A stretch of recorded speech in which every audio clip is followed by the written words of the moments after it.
명곡 박수로 여러분 환영해 주십시오.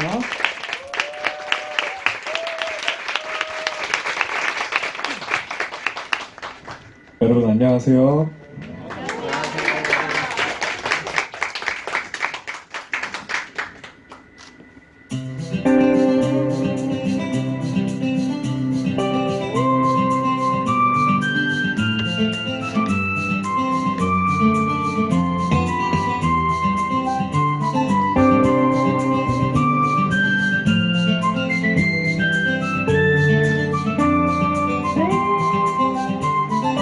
아주 멀리까지 가보고 싶어. 그곳에서 누구를 만날 수가 있을지. 아주 높이까지 오르고 싶어. 얼마나도 먼 곳을 바라볼 수 있을지. 작은 물병 하나, 먼지길 카메라 때문인지도 가방 안에 넣고서 언덕을 넘어 숲길을 헤치고 가벼운 발걸음 닿는 대로 끝없이 휘어진 길을 천천히 걸어가네.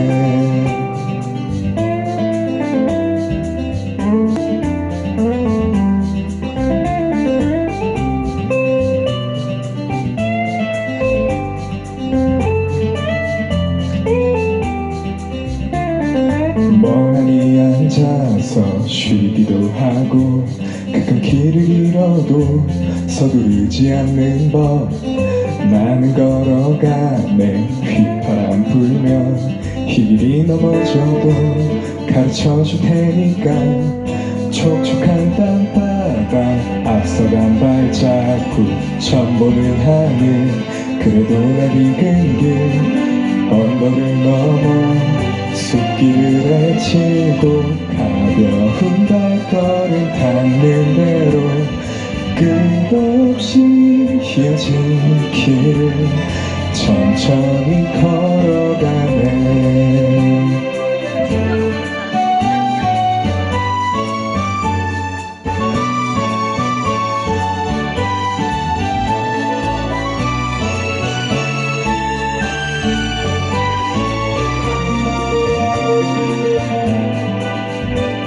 새로운 풍경에 가슴이 뛰고 별거 아닌 일에도 호들갑을 떨면서 나는 걸어가네. 휘파람 불면 이 길이고 나에게 가르쳐줄 테니까. 촉촉한 땅바닥 앞서간 발자국 처음 보는 하늘. 그래도 날 익은 길 언덕을 넘어 숲길을 헤치고 가벼운 발걸음 닿는 대로 끝없이 휘어진 길을 천천히 걸어가. 내가 잘하고 정든 이 거리를 난 가끔 그리워하겠지만 이렇게 나를 떠나네. 더 넓은 세상으로.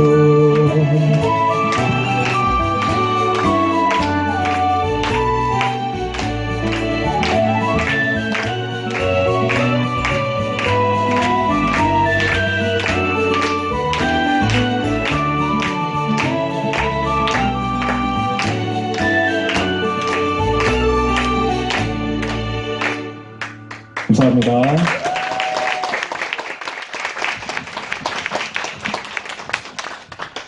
고맙습니다.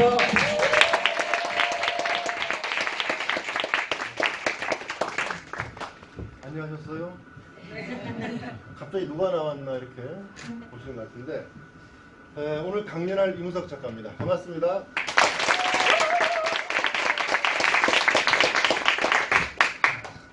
출발 좋으셨나요? 네.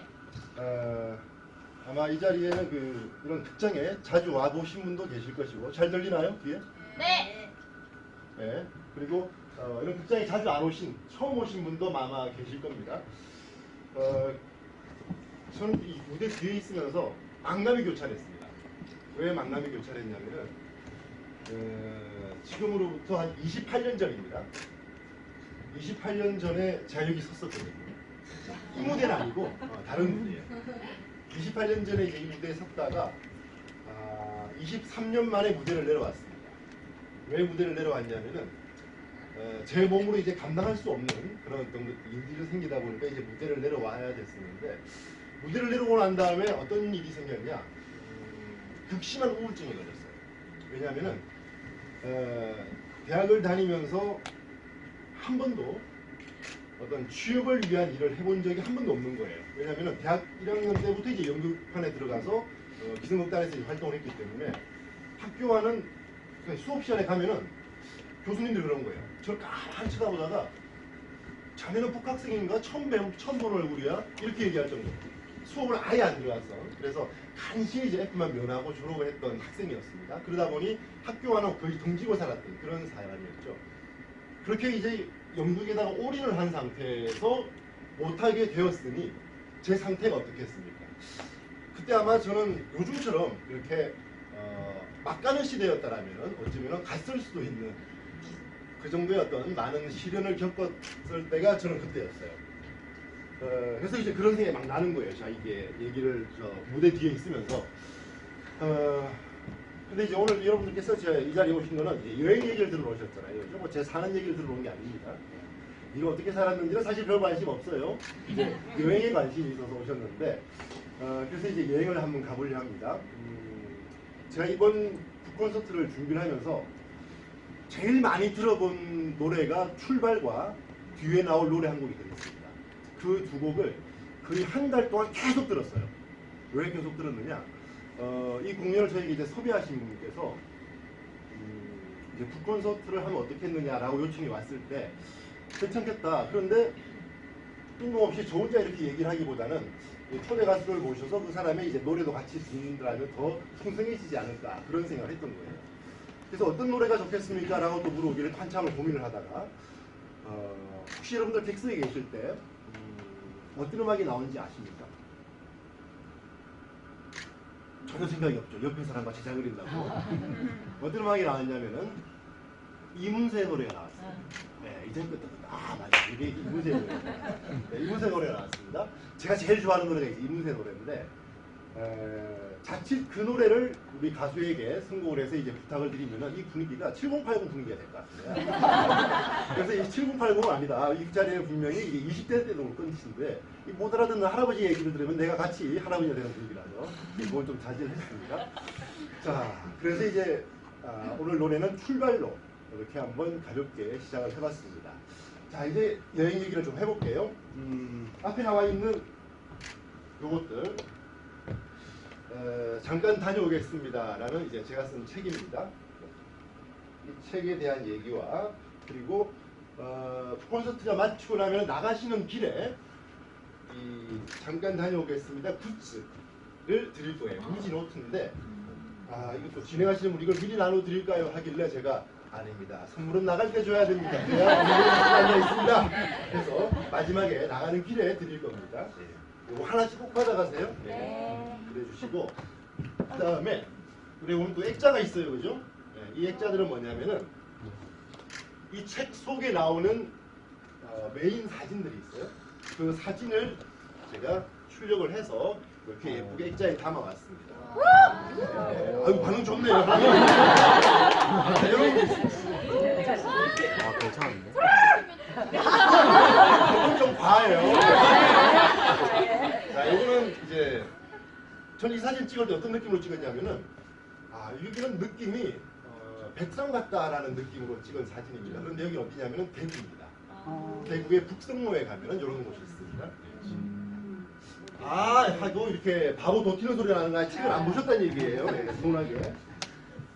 자, 여기는 이제 그 남해에 있는 물건 방조 어부림이라는 곳인데요. 거기서 찍은 사진이고, 그 다음에 여기는 연인도 많이 가지만은 왠지 밝히기 싫은 사람들도 많이 가는 곳. 어딜까요? 양평에 있는 두물머리라는 곳이 있어요. 네. 거기서 이제 찍은 사진 준비가 되어 있습니다. 그래서 요거는 다섯 분만 드리는데, 요거는 제가 여러분에게 질문을 드렸을 때 그 질문을 함께 이렇게 답해 주시는 분에게만 선물로 드릴 테니까요. 겨드랑이에 날개 없는 분들 잘 들으시기 바랍니다. 자, 그렇게 진행을 해보겠습니다. 자, 제 소개입니다. 제 소개글인데, 제 소개글을 제가 읽기에는 좀 많이 낯간지럽습니다. 그죠? 그래서 한 분께 좀 부탁을 드릴게요. 아, 예. 이거 마이크가 없이, 마이크가 준비되어 있나요? 여기 테이블. 아, 테이블에. 아, 예. 너무 갑자기 나오니 짜고 치는 것 같은데. 전혀 섭외하지 않은. 나오는 거 맞나요? 네. 여행을 통해 세상을 읽고 눈에 보이는 사진으로 보이지 않는 것을 기도하며 글로 세상과 소통하는 작가다. 눈에 보이는 것보다 보이지 않는 것에 큰 힘이 있다고 믿는다. 다양한 매체의 글과 사진을 기고하는 칼럼니스트. 100회 이상의 여행 강연을 진행한 여행 전문 강연가. 문화체육관광부 객원 사진가를 지낸 사진작가이다. 저서로는 잠깐 다녀오겠습니다. 내가 선택한 최고의 여행, 최고다 섬 여행, 여행의 로망, 캠핑카 스토리, 대한민국 물놀이 사전 외에 다수 공저가 있다. 사단법인 한국여행작가협회 정혜원이다. 네, 고맙습니다.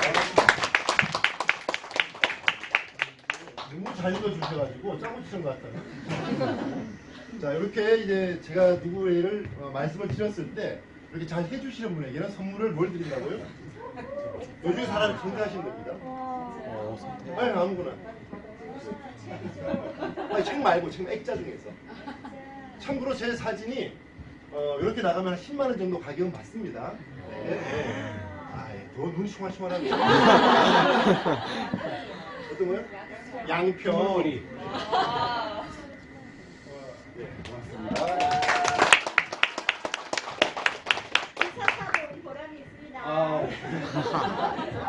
자, 이렇게 말씀을 드렸고, 말씀드린 것처럼 이제 저는 이런 책을 출간하는 작가입니다. 그래서 제가 그동안에 출간했던 책들, 뭐 잠깐 다녀오겠습니다라는 그런 책도 있고요. 그리고 전적으로 내가 선택한 최고의 여행이라는 책도 있습니다. 그리고 최고다 섬여행 뭐 이렇게 위에 있는 책들은 제가 이제 단독으로 저서한 단행본이고 아랫단에 있는 거는 여러 작가들과 협업을 해서 같이 한 공저들로 구성이 되어 있습니다. 자, 이런 책들을 출간을 했고요. 그 다음에 박경리 작가에 대해서 얘기를 좀 해보겠습니다. 박경리 작가에 대해서 모르는 사람은 잘 없을 거예요. 특히 박경리 작가는 몰라도 토지는 다 아세요. 그죠? 그런데 그 토지를 다 아는 분들에게 한번 여쭤봅니다. 혹시 토지를 1권부터 마지막 권까지 다 읽으셨나요? 그러면은 그런데 되게 낯익어요. 그죠? 왜 그럴까요? 네? 그렇죠. 네. 저와 머리 같은 파마머리에 TV 드라마가 일조했던 거예요. 그죠? TV 드라마를 사람들은 봐왔기 때문에 너무나 친숙하게 잘 알고 있는 내용들입니다. 그런데 이 박경리 작가가 이런 얘기를 합니다. 2008년에 이제 생을 마감을 했는데요. 이분은 이런 얘기를 해요. 나는 글 쓰는 게 너무 힘들 때가 많았다. 아니, 그 대하소설 토지를 쓴 작가도 힘들 때가 있었다고 합니다. 그런데 난 그 글쓰기가 힘들 때 난 뭘 했느냐면은 밭에 나가서 텃밭을 일구고 그러다가 글감이 떠오르면 다시 책상에 앉아가서 공고지를 펴고 글을 쓰기 시작했다. 또 글이 막히면 또 밭에 나가서 일을 했다. 그걸 계속 반복을 했다고 합니다.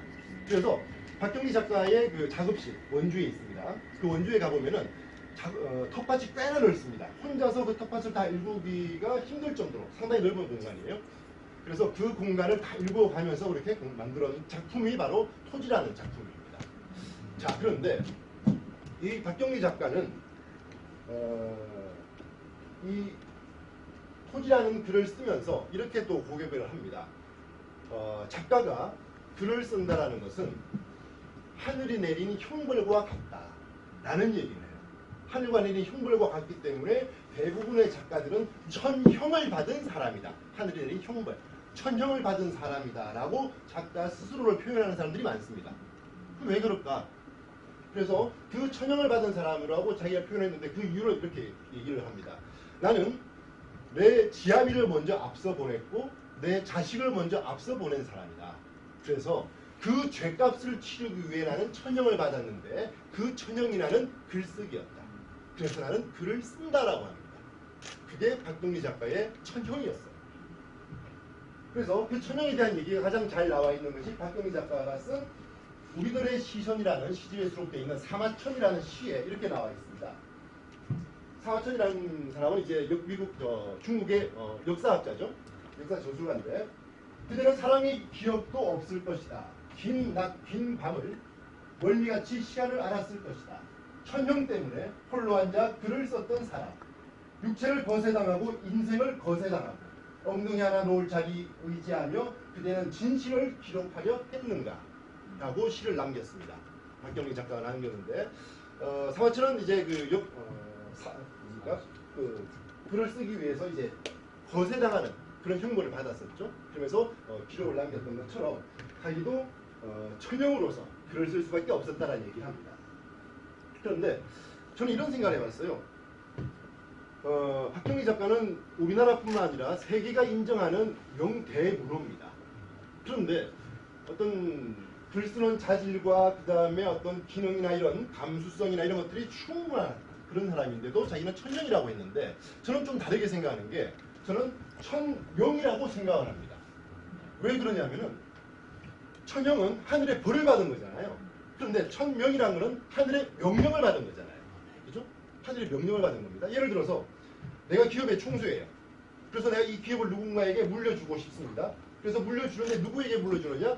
물려받을 만한 사람에게 물려주겠죠. 어떤 사람? 기업을 경영할 수 있는 자질이 되는 사람. 그 사람에게 뭘 줍니까? 임명장이라는 걸 내립니다. 그죠? 그게 뭐예요? 바로 천명이 되는 거죠. 그죠?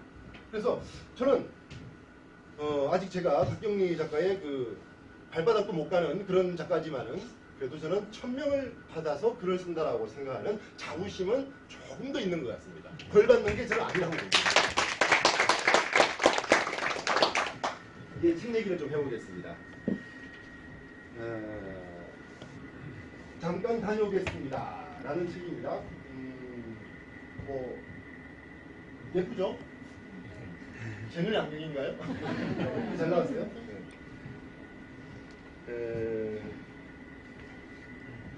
이 책을 준비하면서 사실 책을 계약한 게 언제냐면은 2016년 2월에 계약을 했어요. 출판사하고. 2016년이면 벌써 한 4, 5년, 4년 정도 되는 그 기간인데 보통 여행 작가들이 한 2년이나 정도를 취재를 해서 책을 한 권을 냅니다. 그런데 4년이라는 기간이 걸린 거는 좀 많이 걸린 거예요. 이례적으로 걸린 겁니다. 왜 그렇게 걸릴 수밖에 없었는가를 돌이켜보니까 제가 2017년 4월에 이렇게 병실에 누워 있었어요. 병실에 누워 있는 사람 치고는 여기 누구 해맑다고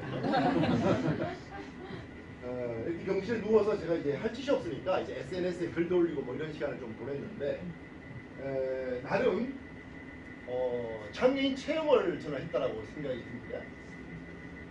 그래서 제가 지금 적은 글 중 이런 글이 있어요. 언젠가 한번 제가 장애인 여행과 관련된 패널로 나가서 한 1년 정도 방송을 지속한 적이 있어요. 그때 방송을 지속하면서 이제 방송 PD가 항상 주의를 줬던 게 절대 장애인이란 말도 하지 말고 정상인이란 말도 하지 마라. 장애우고 비장애인이다. 그렇게 얘기를 합니다. 그러니까 이제 거기서 실수를 하면 안 되는 거예요. 항상 나는 정상인이 아니라 나는 비장애인이다.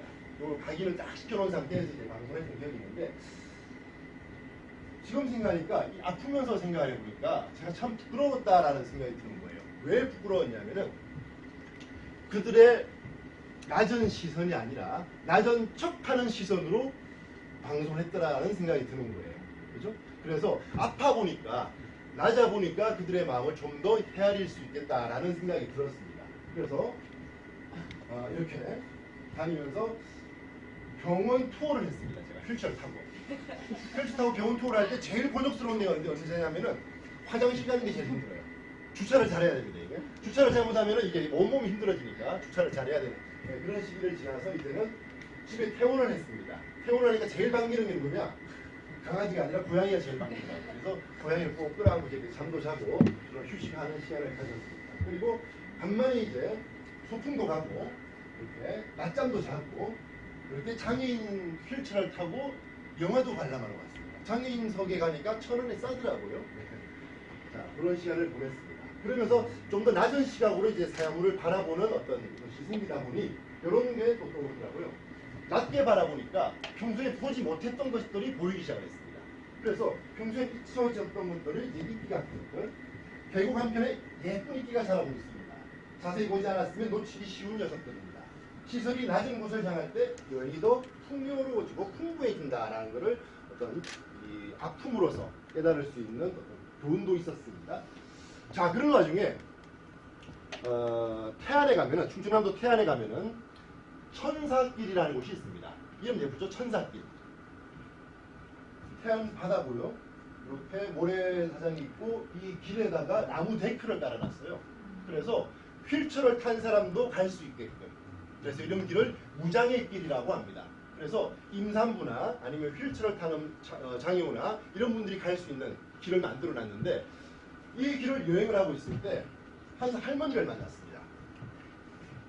그 천사길에서 바라본 바다가 이렇게 생겼어요. 갈매기도 날아가고요. 그 할머니가 휠체어 타고 있었고 그 뒤에는 아들 되는 사람이 이렇게 휠체어를 밀고 있었습니다. 그런데 그 할머니 이런 얘기를 하시는 거예요. 이렇게 바다를 볼 수 있으니 얼마나 감사한지 몰라요. 아마도 지금 보는 이 바다가 내 평생의 마지막 바다일 것 같아요. 라면서 바다를 바라보는 그 시선이 사지육시 멀쩡하고 젊은 저가 바라보는 바다와는 또 다른 바다를 바라보고 있더라고요. 어쩌면 이것이 내 인생의, 내 평생의 마지막 바다라는 그 어떤 간절함이 그 할머니의 눈에서 읽혔습니다. 그런데 그 눈은 어떨까요? 좀 안타까움이라기보다는 오히려 소녀처럼 순수한 눈으로 저는 보였어요.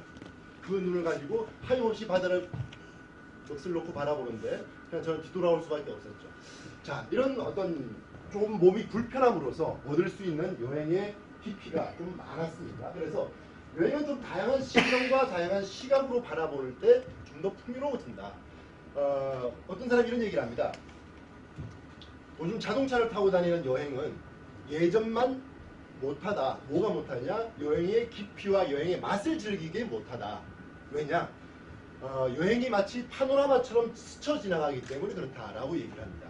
파노라마가 뭐냐면은 정지된 화면이 아니라 쭉 펼쳐져 있는 화면을 창밖으로 스쳐 지나가는 그 화면을 우리는 파노라마 얘기하지 않습니까? 즉 여행 속에 들어가는 것이 아니라 여행을 피상적으로 밖에서 바라보는 시각으로 바라본다는 얘기죠. 그래서 여행을 좀 더 깊이 있게 볼 시각을 가진다면은 파노라마의 시각이 아니라 그 속에 들어가 있는, 그래서 뭐 사진으로 말씀을 드리자면 좀 접사할 수 있는, 가까이 다가가서 볼 수 있는 것이 여행의 묘미라고 생각이 들어요. 자, 이제 오늘 강연의 주제입니다. 왜 여행하는가? 왜 여행하는가? 이 질문에 대해서 사실은 누굽니까? 요즘 여행서 중에서 여행서뿐만 아니라 전체 서적에서 탑을 달리는 책이 하나 있습니다. 알쓸 신잡에 나온 작가가 한 사람 있죠? 누굴까요? 유시. 아니요, 유시 말고. 네, 유시 말고 김영하. 예, 김영하 소설가. 김영하 소설가가 최근에 책을 한 권 냈습니다. 어떤 책일까요? 네, 알 필요는 없어요. 제 책을만 잠깐만 기다려요. 잠깐만 다녀오겠어요. 기억하세요. 알 필요 없는데 여행의 뭐 기수, 여행의 이유, 여행의 이유라는 책을 냈는데 그 책에 보면 이렇게 나옵니다. 자기가 이제 여행을 하는 이유에 대해서 쭉 얘기를 쭉 해줘요. 뭐 이래서 여행을 했고 저래서 여행을 하는데 그 여행한 에피소드, 여행하는 이유에 대한 여러 에피소드를 쭉 나열해서 이제 마지막에 독자가 이래서 이 사람은 여행하는구나라고 이제 깨달을 수 있게끔 그런 글을 썼는데 달도나도 사실은 그 사람의 느낌이지 내 느낌은 아니잖아요. 그죠? 그래서 또 한 번 여쭤봅니다. 예, 제일 앞에 앉은 그 죄로 왜 여행하시나요? 기분 전환 나왔어요. 왜 여행하실까요? 저요? 예. 저를 찾기 위해서. 저를 찾기. 어디 잊어버리셨나요? 세상에 현실 속에 있으면 예. 제가 없는 듯한 느낌이 많이 있는 것 같습니다. 예. 현실 속에 있으면 내가 없고 다른 누가 예. 그 옆에 계시는 분은 사모님 같은데 사모님은 왜 가십니까? 힐링. 예. 옆으로 또 갑니다. 옆으로. 예. 일상에서 좀 벗어나고 싶어요. 일상에서 벗어나고 싶다. 그 앞으로 갑니다. 예. 이렇게 앞에서 작가가 묻는데 공손하게 이래 새로운 것을 조금 경험하고 싶어요. 새로운 것을 경험하고 싶은데 한강 건너 뛰어서 일로 갈게요. 왜 여행하십니까?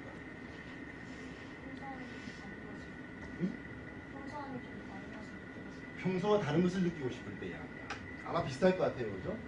비슷할 것 같아서 그래서 제가 답을 이렇게 한번 적어봤어요. 왜 여행하는가? 일상에서 벗어나 힐링과 충전하고 싶을 때. 왜 제가 이 정답은 아니겠죠? 이런 답을 아느냐면은 여행 강의만 100개 이상을 했어요.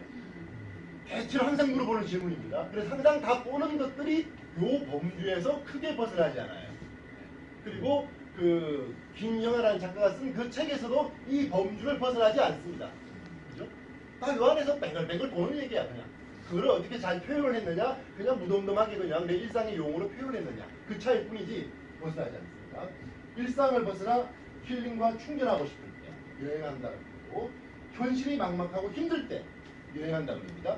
그 다음에 낯선 곳에 대한 호기심이 밀려올 때 여행한다고 합니다. 주로 젊은이들이 많은 여행을 하겠죠. 그 다음에 뭔가 중요한 결정을 내려야 할 때, 그죠? 이때도 여행을 합니다.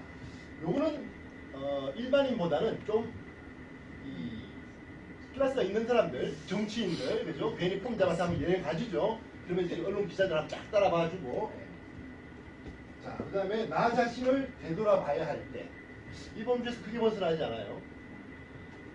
그런데 우리가 여행하는 행태는 원하는 것은 이건데 몸이 하는 것은 어떻습니까? 이런 여행을 하시나요? 뭘 싸고 그죠? 여행 가면 그냥 야 먹는 게 남는 거야 먹자, 아니면 찍는 게 사진이 남는 거야 찍자, 이렇게. 그죠? 요거와는 좀 거리가 멀어요. 그래서 꿈과 내가 이상 머릿속으로 생각하고 있는 여행과 내 몸이 원하는 여행은 좀 다른 괴리감이 든다라는 생각이 들어요. 그러나 몸이 원하는 것보다 마음이 원하는 것이 어쩌면 더 진정한 여행이라고 저는 생각이 듭니다. 그래서 그 마음이 원하는 여행이 이쪽에 맞춰져 있다라면은 여행의 이유는 이 속에 있다라고 저는 생각이 들어요. 그죠? 자, 그러면 그 얘기를 좀 해볼게요. 그래서 제 책에 나오는 이제 이 여러 장소에 대한 얘기를 좀 해보도록 하겠습니다. 이 책은 총 6단락으로 구성이 되어 있어요. 첫 번째 단락은 푸른빛 가득한 숲길이라는 테마로 구성이 되어 있고, 두 번째는 아날로그 감성의 골목길, 세 번째는 생각을 정리할 때 호젓하게 걷기 좋은 길, 이렇게 나오고, 네 번째는 도란도란 이야기하며 걷기 좋은 길, 그리고 다섯 번째는 수도권에서 가까운 숲길과 바닷길, 여섯 번째 마지막이죠. 지루한 일상에서 잠시 벗어나는 길. 이렇게 6가지 테마를 잡혀 있습니다. 왜 6가지 저 테마를 잡았느냐? 사람들이 여행 가는 이유가 사실은 그 속에 다 담겨 있기 때문에 저렇게 한번 잡아봤어요. 그래서 특히 또 이 책은 걷기에 대한 책입니다. 사람들은 여행과 걷기는 사실은 뗄래야 뗄 수 없는 상관관계를 갖고 있습니다. 그런데 왜 또 걷기를 대해서 얘기를 할까? 인류가 여행을 여행답게 다니기 시작한 시점이 언젠가를 한번 주목해 볼 필요가 있습니다. 그때가 언제냐면은 이때입니다. 여행을 여행답게 다니기 시작한 시점 언제일까요? 1번, 2번, 3번 언제일까요? 1번. 이거는 지금 여러분이 와 계신 곳이 부산입니까? 서울입니까? 라는 질문과 같은 수준의 질문이에요. 자, 1번, 2번, 3번 어딜까요? 1번. 2번. 1번.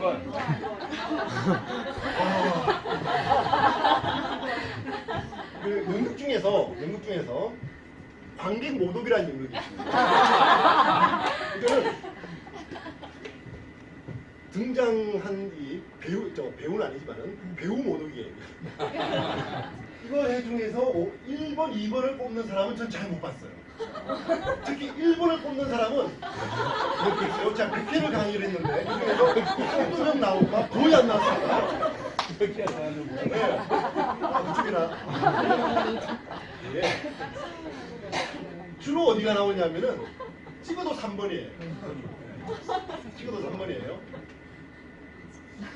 참고로 모든 시험지에 정답이 많은 곳은 2번과 3번입니다.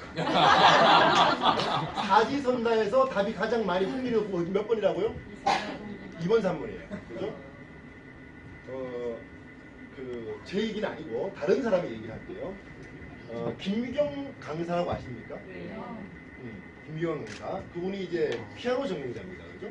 이대에서 피아노를 전공해서 이제 피아노 학원을 하다가 내가 피아노를 할 것이 아니라 강의를 해야겠다라고 해서 이제 강사가 된 그런 케이스인데, 김미경 강사가 어느 날 자기의 어떤 학교 성적에 대해서 소개를 하는 경우가 있었어요. 뭐라고 얘기하냐면은, 나는 초등학교에 분수가 나옵니다. 그죠?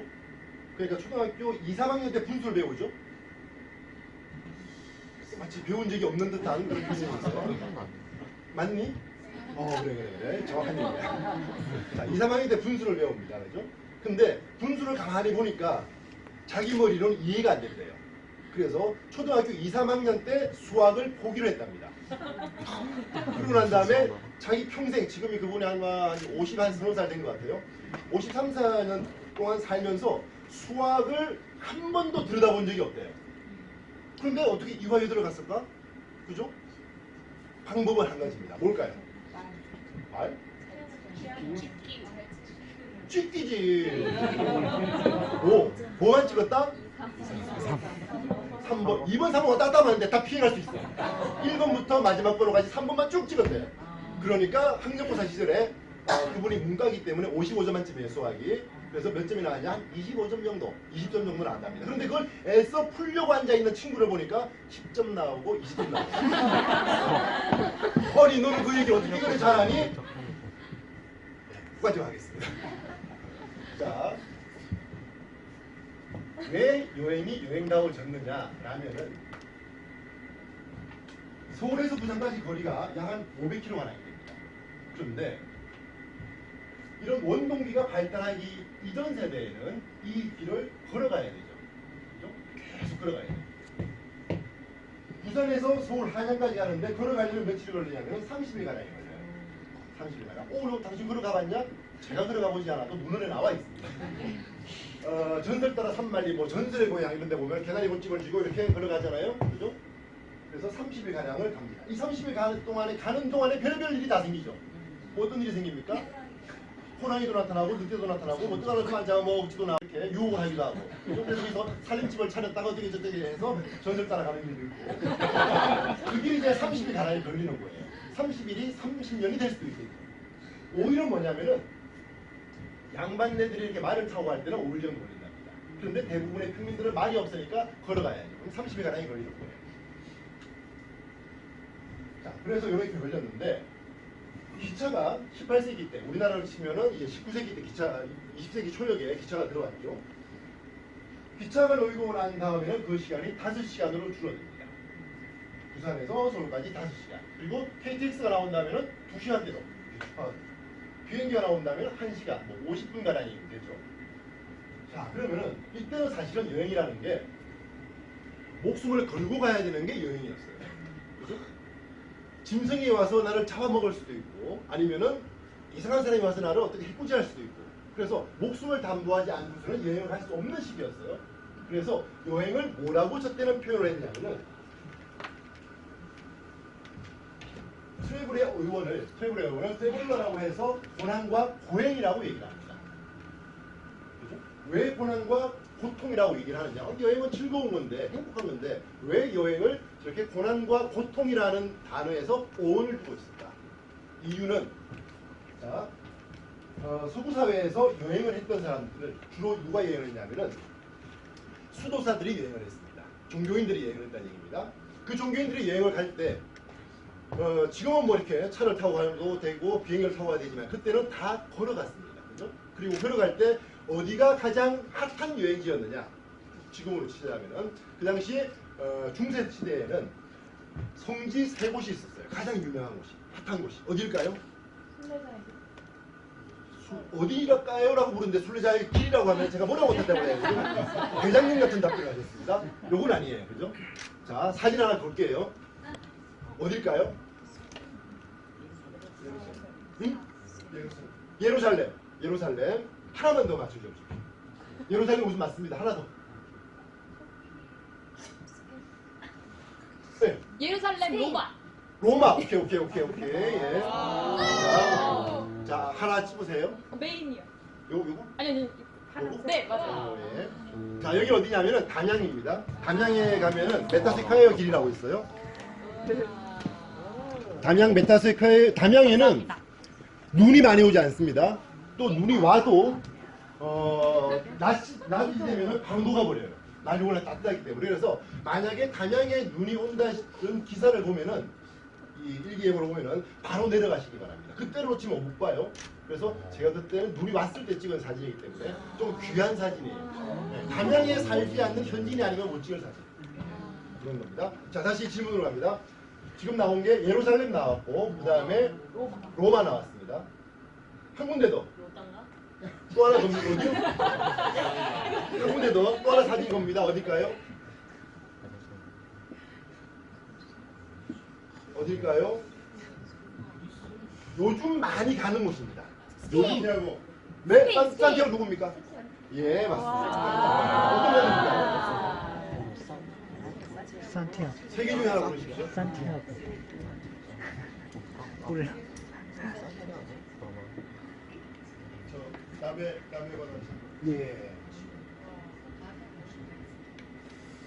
자, 여기 물건 방조 어부림이라고 해서요.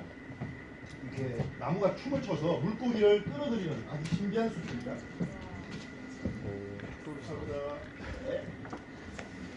자, 왜 그러냐? 뭐 예루살렘 여러분들 잘 아실 거예요, 그죠? 이 기독교가 처음에 시작된 곳이기 때문에 예루살렘은 당연히 성지일 것이고, 그다음에 로마는 그 당시에 중세 시대에 교황청이 있던 곳이기 때문에 당연한 것이고, 그럼 스페인의 산티아고는 왜 그럴까? 거기는 요한 사도가 야고보 사도죠. 야고보 사도가 거기서 이제 순교를 합니다. 순교를 했는데 여기서 좀 이상한 믿음이 필요합니다. 이상한 믿음이 필요해요. 왜 이상한 믿음이냐? 야고보는 이스라엘에서 죽었는데 그 시체가 바다에 떠내려가서 그 바다에 떠내려간 그 시체를 조가비들이 물어옵니다. 물어와가지고 베리소 관에 넣어요. 그거를. 그래서 조가비들이 그거를 이제 싣고 해역을 칩니다. 해역을 치면 어디까지 가냐면 저기 스페인까지 갑니다. 그래서 스페인에 탁 안착을 해서 거기서 이제 그 야고보의 무덤을 탁 만들어줍니다. 그래서 이 사실을 믿기 위해서는 대단한 믿음이 필요합니다.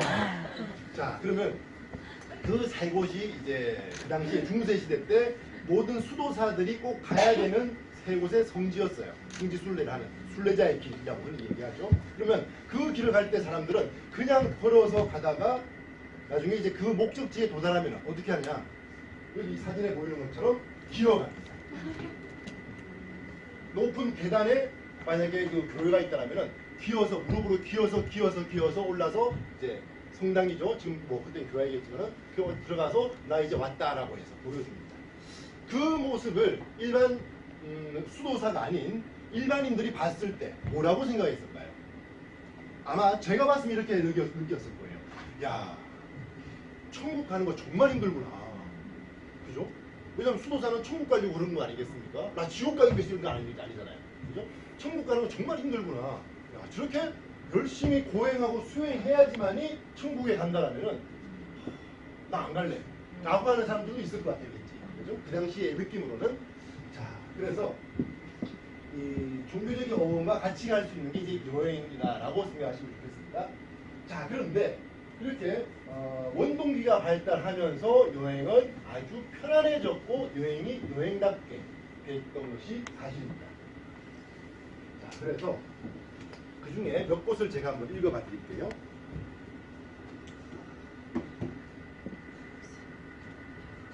자, 여기가 올 가을에 여러분들 여행하기 좋은 곳을 제가 딱 두 곳을 추천해 드립니다. 어디냐면은 상림이라는 곳이 있습니다. 상림이 어디 있냐면은 지리산 자락에 자리한 경상남도 한양은이라고 해서 나옵니다.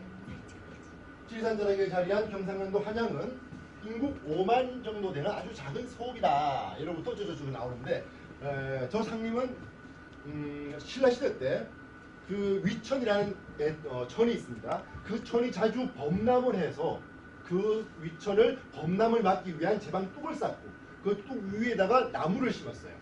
그죠?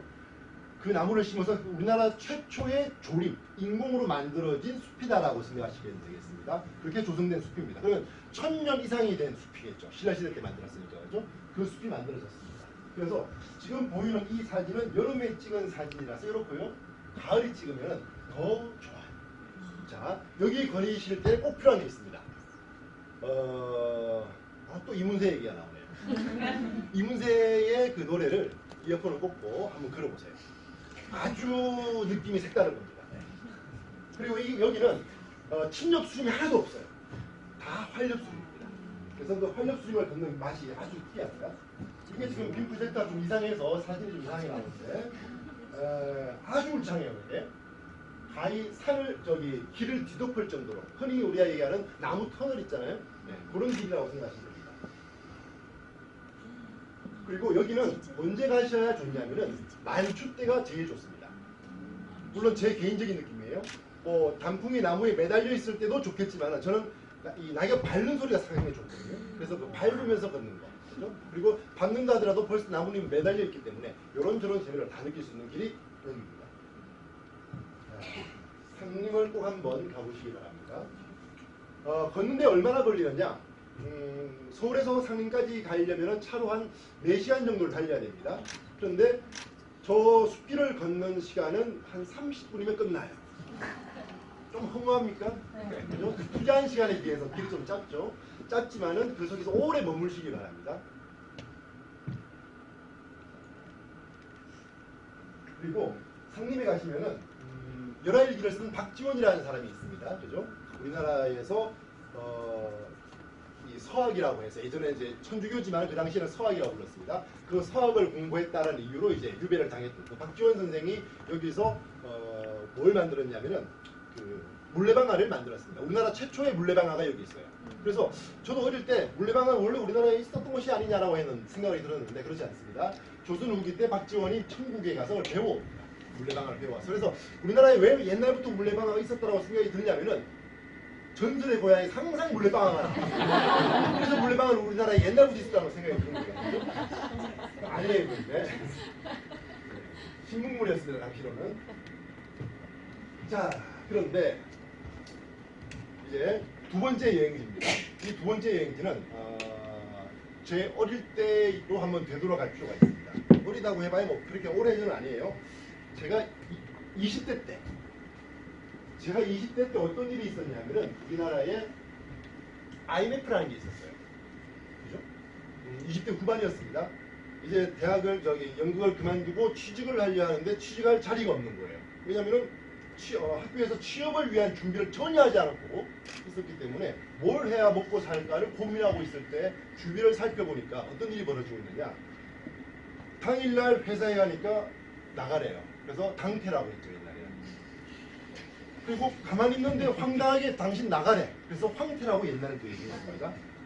처음에는 이런 얘기를 안 했죠. 명태 얘기했고, 그죠? 뭐 이런 얘기를 했는데 그것이 당태, 황태, 졸지에 퇴사당한 데서 졸태라는 것도 있어요. 그죠? 그래서 그런 것도 있었는데 그때 이제 많이 유행했던 것들이 뭐냐면은 아마 저와 나이가 비슷한 분들은 잘 아실 거예요. 양복을 멀끔하니 차려입고 가방에다 뭘 넣느냐면 등산화를 넣습니다. 그래서 집에다가는 얘기합니다. 아빠 출근하고 올게, 회사 갔다 올게 하고 난 다음에 어디로 갑니까?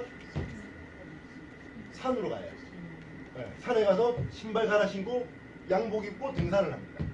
그러다가 한 4, 5시쯤 되면 이제 산을 내려와서 흙먼지 털고 다시 집으로 갑니다. 아빠 퇴근했다라고 퇴근해 옵니다. 그러면서 월급을 또 줘야 되잖아요. 그래서 마이너스 대출을 해서 한 6개월 정도 버티는 거예요. 이렇게. 그 돈을 또 월급 삼아 주고. 그런 가장들이 참 많았었어요. 그때는. 그죠? 그때가 이제 1997년, 98년, 99년 그 당시에 그렇게 많이 힘들었던 시기입니다.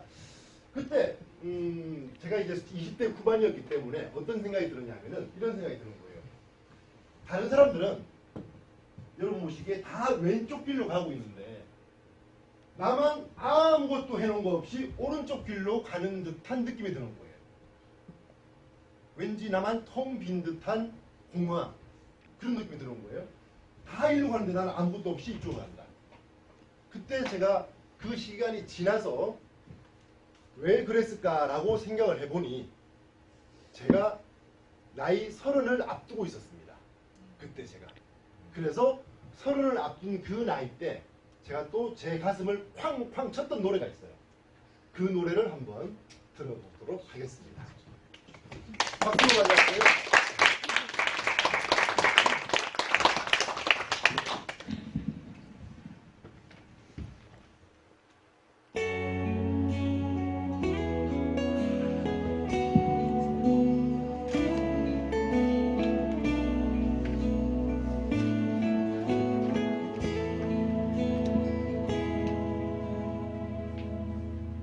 또 하루 멀어져 간다.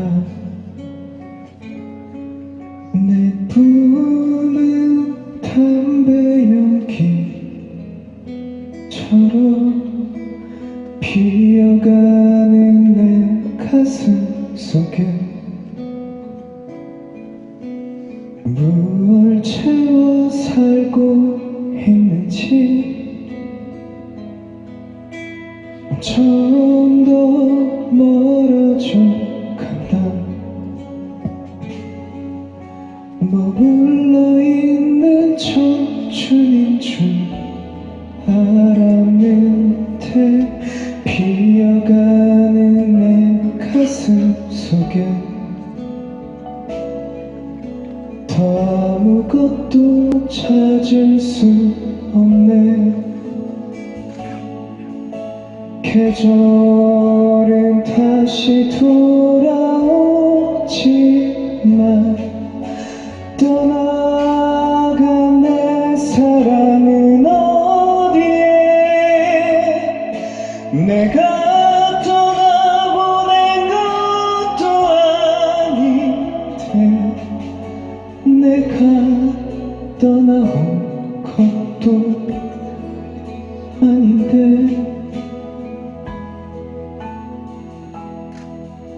점점 더 멀어져 간다. 머물러 있는 사랑인 줄 알았는데 잡기만 한 내 가슴 속에 무얼 하며 살고 있는지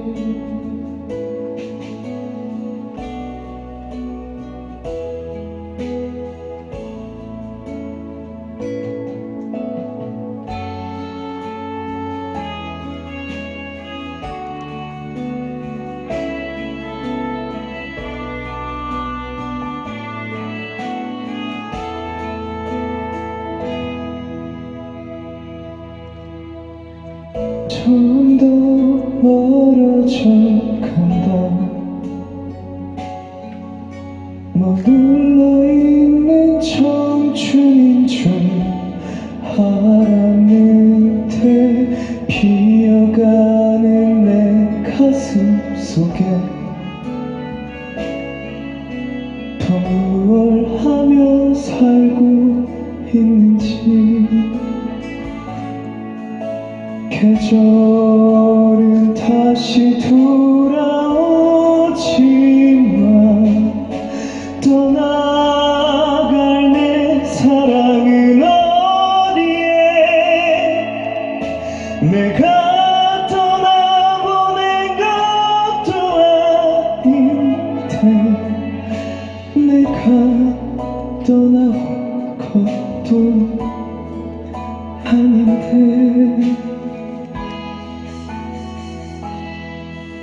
조금씩 잊혀져 간다. 머물러 있는 사랑인 줄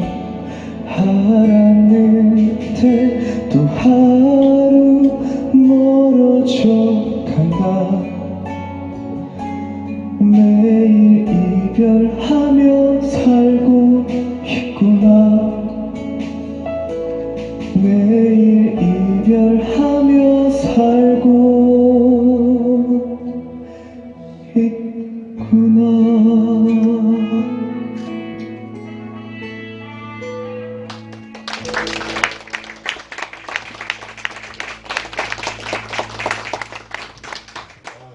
촉촉합니다. 다리 힘이 풀리는 것 같아요. 노래 제목이 서른쯤에란 노래입니다. 아마 이 노래 처음 들어보는 분은 우리 학생밖에 없을 것 같아요. 누구나 한 번쯤 들어봤을 것이고, 그리고 특히나 뭐 한 30대, 40대 되는 분들이라면은 익히 잘 알고 있는 노래일 겁니다. 그리고 어쩌면은 또 지금 29, 39, 49, 59, 69 정도 해서 9세 딱 걸려있는 분들. 게다가 지금은 또 가을이야. 그죠? 9의 가을입니다. 그래서 그분들에게는 더 이렇게 가슴을 후벼 파는 노래가 아닐까 생각이 들어요. 노래 어떻습니까? 좋죠, 그죠? 예. 그래서 우리는 이거 하는 게 어때요? 뭐죠? 9알이. 사실 9알이를 가장 심하게 해야 될 나이는 19이에요. 그런데 그 19에 9알이를 하지 않는 이유는 왜일까요? 입시 때문에. 입시 때문에 9알이를 못하고 그냥 넘어갑니다. 그러다 보니 그 9알이를 하지 않고 넘어간 그 청춘들이 언제 가장 혹독하게 9알이를 하냐면은 29대. 가장 혹독해지죠. 그런데 지금 시간이 많이 지나면서 지금은 오히려 29도 어쩌면 9알이를 안 한다고 할 수도 있어요. 왜냐하면은 준비할 것들이 많기 때문에. 그죠? 이제 뭐 요즘은 대학을 다니다가 1, 2년 정도 휴학하는 게 유행이지 않습니까? 졸업할 때쯤 되면 바로 그냥 30이야. 그죠? 그리고 또 대학원 진학하는 친구들도 많고. 그래서 바로 30인 경우가 많습니다. 그래서 많이 알이를 하는 나이가 39에 많이 한다고 합니다. 이제 40을 준비해야 할 때. 40을 준비해야 할 때 어떤 느낌인가? 아까 보여드린 그림 이거죠. 딱 이런 느낌이라고 저는 생각이 들어요. 열심히 달려온 것 같은데 뒤를 돌아보니 되는 게 없어. 그렇다고 똑같은 길로 계속 나가자니 뭔가 아닌 것 같은 느낌. 그게 9알이의 느낌이 아닐까라고 생각이 듭니다. 그래서 가장 공하고 쓸쓸한 나이가 9이라고 저는 생각이 들어요. 그리고 그 9대 마침 또 가을이다. 특히 또 여자가 아니라 남자다라면은 이건 또 심각해집니다. 혹시 그런 분 계시나요? 지금 9알이 39, 29, 39 계시나요? 9짜리? 몇 살이에요? 29? 29. 어떤 거 원하세요? 어떤 거 원하세요? 제가 조명 좀 붙여드릴게요. 저기다. 어떤 거 원하세요? 하나는 조명이고, 조명. 여기는 이제 요거. 예. 저 9대는 말도 하기 싫어. 그냥 이거. 말도 필요 없어. 적어달래 그냥. 네. 자, 꼭 여기를 한번 가셔서 대구에 가면은 북성로 카페라는 곳이 있습니다. 그 카페에서 이렇게 촬영한 거니까 한번 보시길 바랍니다. 책에도 그 장면이 그대로 나와요.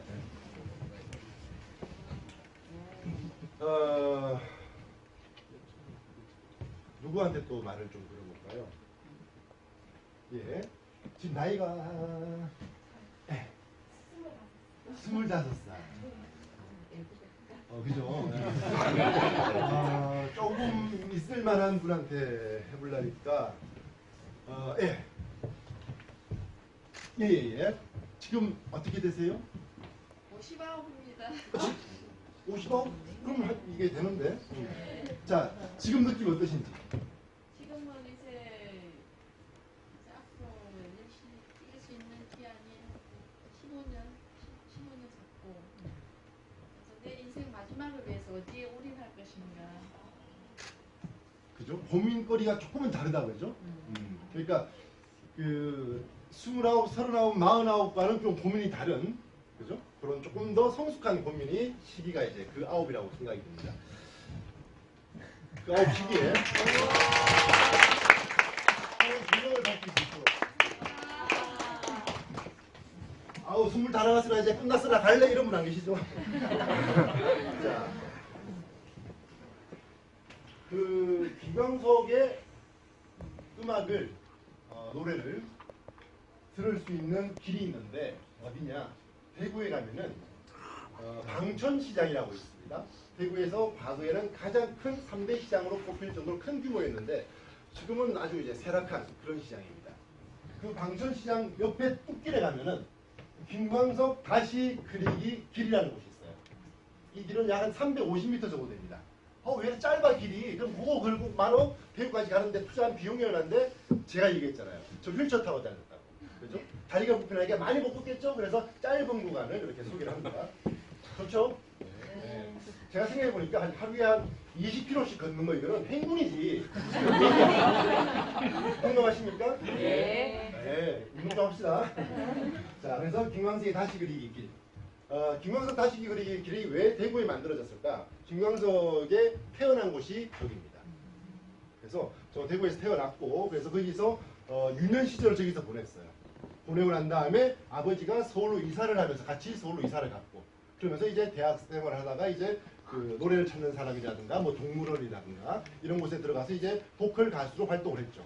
그리고 난 다음에 1000회가 넘는 소극장 공연을 합니다.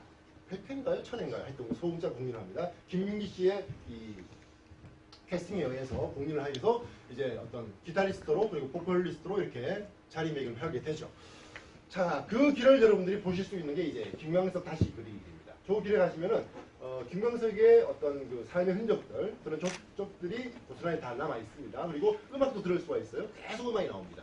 그리고 뭐 체험할 수 있는 것들도 있어요. 뭐 교련복 입고 아니면은 옛날 교복 입고 이렇게 사진 찍을 수 있는 그런 것도 있으니까 그런 것도 참고해 보시면 좋겠습니다. 자, 이런 길입니다. 그냥.